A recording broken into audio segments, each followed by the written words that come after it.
Hey everyone, it's me, Tim. Today I want to talk about what I now call, in very distant hindsight, the Arcanum 1 point fiasco. But let me give you context. I love to give context. So recently I had someone who was a director at a company ask me how I made decisions as a director. Um, they were often asked to make decisions on things that they weren't quite sure about. Either it wasn't in their area of expertise or they just weren't sure. There were multiple solutions and they weren't sure.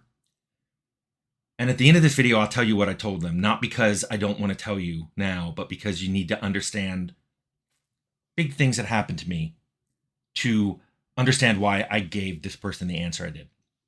Now, I talked about in the Fallout video that there were decisions made that I didn't 100% agree with. One of them was the ending. I wanted it to be a happy party. Yay, you saved the vault. Leonard Borarsky suggested, no, you get kicked out of the vault by the overseer. And eventually, everyone's like, well, I want to kill him. And so we threw a way in for you to kill him too. This is what we shipped with. And people loved it. And I remember thinking, wow, we almost went with my idea of the party, which I think now people would have thought was stupid. So it's that little thing that goes in your head, like, all your decisions aren't good ones. But there was another thing. There was the timer that we had for finding the water chip, that if you didn't find the water chip by a certain amount of time, the game would just end. I hated it. I hated it. About half the team liked it, about half the team didn't. Some people didn't feel strongly, so I had to guess kind of where on that dividing line they were. But then when it was suggested, hey, there's ways of extending the timer, like, getting the water merchants in the hub to send water to your vault. This was kind of used to sway more people, and I realized most people wanted it. We shipped with it. People hated it, especially because since they made the game feel so rushed that even though we had all these side quests and side areas, people felt like they couldn't do them. So we patched it and removed it. And I remember thinking, ugh, I wish I'd gone with my original decision on that. But of course, in the back of my mind, I was thinking, well, your original idea for the ending wouldn't have been good. So that was my mind state when the following scenario happened. We were well into doing Arcanum. I want to say we were just a few months from its shipping. And it had been designed so that everything cost an increasing number of points, whether it was attributes or skills or spells or tech degrees. The first one cost a few points. The next one cost more. The next one cost even more. And it went up so that the highest one in each one cost a lot of points. For example, I remember spells went 1, 3, 5, 7, 9. So there are 5 spells in each college. That's how much they cost. So the first one was a point. The next one was 3 points. Then 5. Then 7. Then 9. This meant that to buy all these spells in one college would cost you 25 points. Now, keep in mind, I don't think you ever got more than 5 points when you went up level. So the first 3 colleges, or spells in a college, you could buy. But after that, you had to save your points. This was true for tech degrees. This was true for everything else. Well, people didn't like that. We heard back from QA that they didn't like having things they wanted to buy, but they couldn't.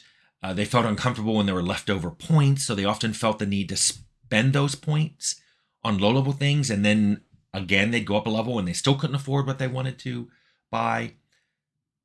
And I'm not exaggerating when I'm telling you that the entire Arcanum team wanted it changed. Now, remember, there were only 14 people at Troika on this, although we did hear from Sierra QA that they also didn't like that hierarchy of points. But let's just talk about Troika, because these people I saw every day. Every single person at Troika told me I should switch it to 1 point. So that's 13 people of the 14. I was the lone outlier. And I tried to explain to them, hey, well, if we do this, now it only costs 5 points to get every spell in a college. And they're like, well, put prerequisites on it. I'm like, but no matter what prerequisite I put on it, whether I put a skill prerequisite or an attribute or even a level, anything but level, it's trivial for you to get because everything costs 1 point. And the level, you'll get there eventually. So even though I would think there's no way for you to be able to buy all these, you can't become a specialist in all the colleges because they just cost so many points to specialize. Now, once you hit a certain level and you up some skills, which you could do because everything only costs a point, boom, you can now become a specialist in a ton of colleges. This is what I call the 1 point fiasco. So against my better judgment, I changed this. And as bugs started rolling in, I put minimum attributes, minimum skills, minimum level as prerequisites on things to try to stop this. Keep in mind, this was all at the end, where, as happened with Fallout, people go, well, I can't believe you shipped with certain bugs. And I tried to explain, I was trying to find a crash bug, a random, you could be doing anything, it seems, and the game would suddenly just crash the desktop. So you have priorities. That's why games ship with bugs, because you have priorities of things to look for, and not everything's a 100% priority. Not everything can be. So while I wanted to get back to this, other things started taking priority. Crashes, save game corruptions, even worse, like things not animating correctly, quests that couldn't be finished, things that were a lot more priority than, hey, I made a character who, specialized in 7 of the spell colleges. So what ended up happening is we shipped an unbalanced disaster. Not just, I know most of you think, well, what about that harm spell? Yeah, that's a perfect example of, at some point I was supposed to do a balance pass on all the spells, and I literally never got to it because it was never a high enough priority versus everything else I was doing. And by the time Arcanum shipped, we were back to 7-day work weeks, 14-hour days. So if you think there was like a minute I could slide that in, there just literally wasn't a minute. And I know that it's funny. People go, oh, look at that, he's got an excuse. It's really an explanation. And sometimes I wish people could understand the difference. I know it was a problem. I wish it wasn't there. So we shipped it. We started getting feedback about how bad it was. And I kid you not, one of those 13 people came to me a couple months after we shipped, and he looked me right in the eye, and in all seriousness, he said, you never should have switched everything to 1 point. And I was like, you hypocrite. You were one of the people who convinced me. You just shouldn't listen to me. Shouldn't listen to me. So if you remember something I said in a previous video, just, was it yesterday? A couple days ago? Where I said, success has many fathers, but failure is an orphan. This is something you need to understand if you ever accept a lead or director role. If something's a good idea, you should, and people expect you to, and get mad if you don't, spread the credit around. But if something's a bad idea, you just have to take it. You just have to go, yep, bad idea. And there's a reason for this. If you do blame people for some of the ideas that they convince you to do, they just don't want to work with you again. And these can be really good people. It's like, oh, I wish you would just have stuck to art and not thought about design. But also it can happen from above. You can have people who literally are responsible for your paycheck, whether they're in the hierarchy above you or they're from the publisher, who literally demand certain things going into the game. Like, I don't know, an unskippable tutorial intro. You can't say no, but if you think any one of them is going to step up after the game ships and that feature is panned and go, yeah, sorry, that was me. No, they're not going to do that. They will not have your back. And if you refuse to do this, one of two things will happen. Either you'll get away with it, but then you find you won't be kept in a position of authority later, which has happened, or you find publishers just don't want to give you money because you don't listen. You're not a team player. Both of those things have happened, and it leads to these situations where stuff goes into the game that you just have to grit your teeth. People say they hate, and you're like, I mean, there are things that if people thought about it, there was no way you even possibly could have been held.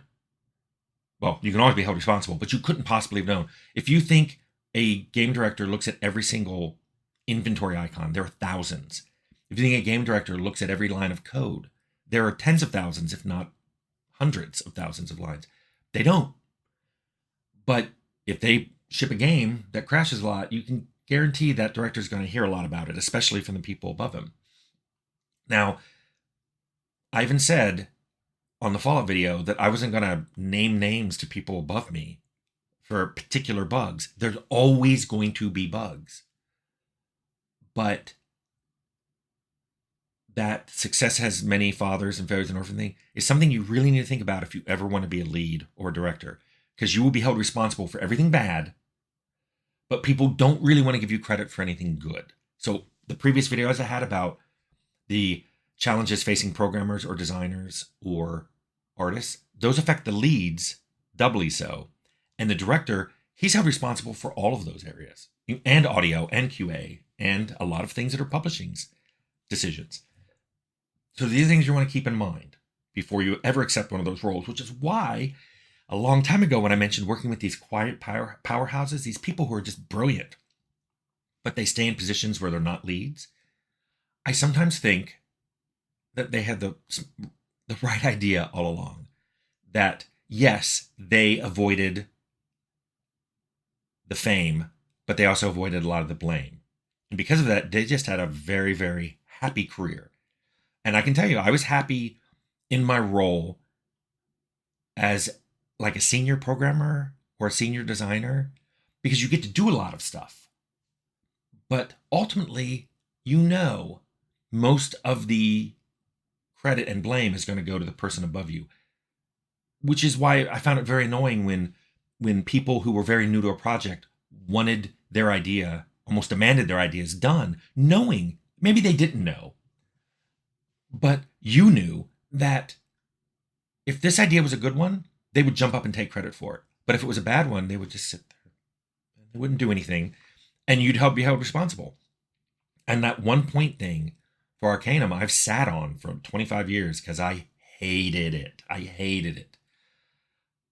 But it came up in my discussion with this director because I wanted to point to it and say, look, here's my answer if you're a director, how you should make decisions. You've delegated a lot of authority to your leads and to a lot of your seniors. Talk to them. Get their opinion on things. Weigh this with your own experience.